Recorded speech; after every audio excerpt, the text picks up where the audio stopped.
2024 সালের নভেম্বরে প্রেসিডেন্ট নির্বাচনের সময় রিপাবলিকান দলের প্রার্থী ও সাবেক মার্কিন প্রেসিডেন্ট ডোনাল্ড ট্রাম্প ঘোষণা করেছিলেন ক্ষমতায় গেলে যুক্তরাষ্ট্রকে অবৈধ অভিবাসীমুক্ত করবেন।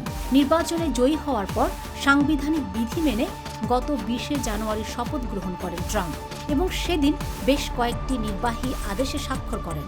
সেসবের মধ্যে আগ্রাসনের বিরুদ্ধে মার্কিন জনগণকে সুরক্ষা প্রদান নামের একটি আদেশও ছিল। ট্রাম্প সেই আদেশে স্বাক্ষরের পর থেকে নথিবিহীন অভিবাসীদের ধরতে দেশটির বিভিন্ন অঙ্গরাজ্যে শুরু হয়েছে অভিযান।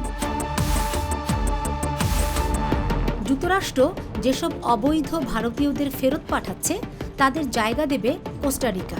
জার্মান সংবাদ মাধ্যম ডয়েচে ভেলের প্রতিবেদনে বলা হয়েছে, মধ্যপ্রাচ্য এবং ভারতের অন্তত 200 অভিবাসী কোস্টারিকায় যাচ্ছেন। যুক্তরাষ্ট্রে বসবাসরত অভিবাসীদের মধ্যে তৃতীয় স্থানে রয়েছে ভারত। এই ভারতীয়দের মধ্যে বৈধ অবৈধ উভয় ধরনের অভিবাসী রয়েছে। পিউ রিসার্চ সেন্টারের তথ্য বলছে, বর্তমানে যুক্তরাষ্ট্রে বসবাস করছেন প্রায় 7,25,000 নথিবিহীন ভারতীয় অভিবাসী।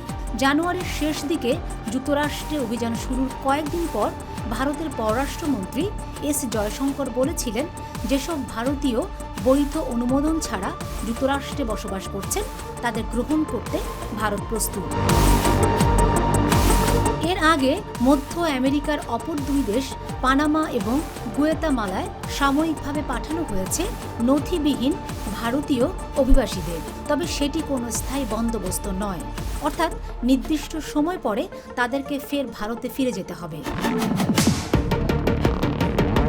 দেশটির পক্ষ থেকে জানানো হয়েছে, বুধবার যুক্তরাষ্ট্রের একটি যাত্রীবাহী বিমানে মধ্য এশিয়া বা মধ্যপ্রাচ্য এবং ভারত থেকে অন্তত 200 জন ব্যক্তি ওই দেশে গিয়ে নামবেন।